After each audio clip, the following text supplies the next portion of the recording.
I live in Huntley, but I'm on the border, so I go to Marengo School. It's very small compared to like other schools, so you get to know everybody. So our family is very well known there. It's very loud in the house. Go. Okay. Keep going. So I have 6 siblings. I'm the oldest of all of them, which is a lot of responsibility and leadership.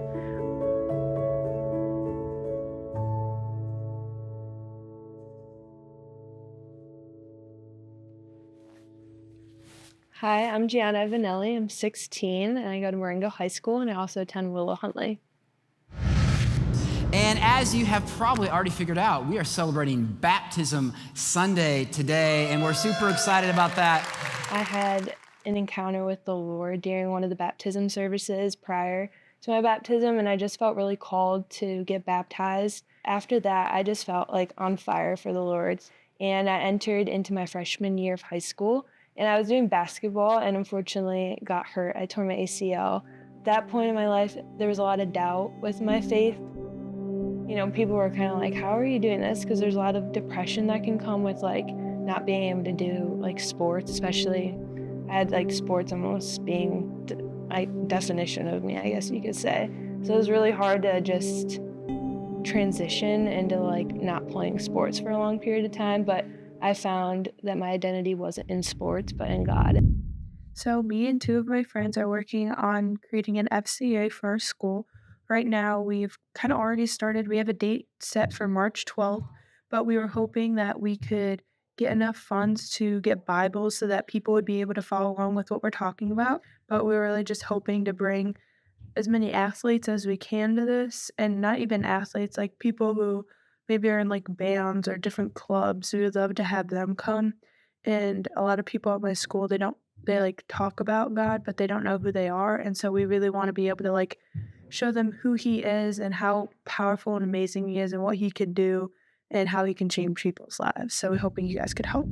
So back in March 2025, I attended First One Day, which was such a cool experience. I'd heard about Launchpad there, very curious about it, and so I'd asked a few people, and they just told me like it was kind of like a Launchpad project that you'd be able to just share any idea, and they'd kind of look over it and help you achieve this goal or this idea that you had in mind. And so I was talking with some of my friends, and I thought it'd be super cool. I just felt God really calling me to start an SCA.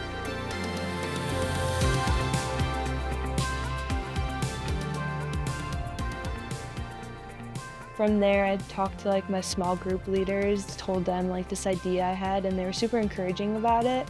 That next week, I had talked to a few teachers at my school, and I felt God like just moving in incredible ways. It was going so smoothly, and it kind of gave me like a second idea or opinion that like this was the right thing that I was doing. It wasn't just something that I was choosing to do, but that God wanted me to do. When we got like the full yes, we had officially been able to kind of launch this project, which was so cool. We were like jumping up and down. I remember just talking to my family about it, and they were like, this is awesome. And then it kind of talked about how we were granted $300, which was literally crazy. Like, if you were to ask me back like what my emotions are, I was like jaw dropped. It was so cool. The first FCA we had, I remember getting a little bit disappointed because there wasn't as many people as I was expecting. I think we had like about 20 kids. And then a few weeks later, I want to say it was in April, we had like 60 kids come. And I remember just sitting there and the bell had rung, like we were like, let's get started. But people just kept coming in. Knees, head, shoulders, knees, head, cup.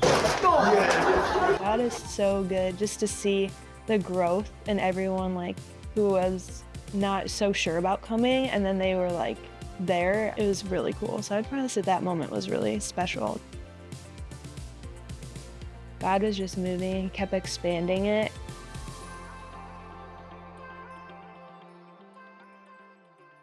Just the church supporting us in this decision. They trust us with this money, so we have to make sure that we're like using this in a positive way and know that they could trust us with whatever we're spending it on. Originally, our idea was to use that $300 for the Bibles. When we had talked to Corinne about it and some of the other people that were helping us out, they were like, we'll just give them to you and like donate.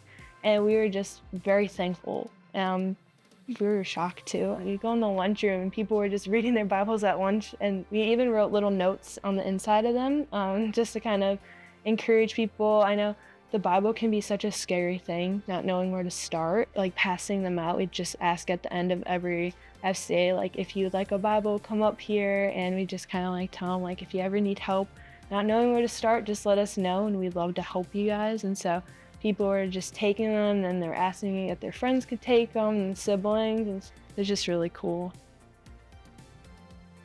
I was afraid too, being younger, and I was sophomore starting this, and so I was scared, like all these juniors and seniors, but they look up to you, whether like you know it or not. Like they're still looking at you. I had like people coming up to me and they're like, this is so cool what you're doing. Like, and I was just like, whoa, like they're saying that I'm like cool, like doing this. So I would just say, like, never be like ashamed that you're too young, because people are gonna look up to you, like, and they might not admit that, but they will, and your voice matters. Yeah.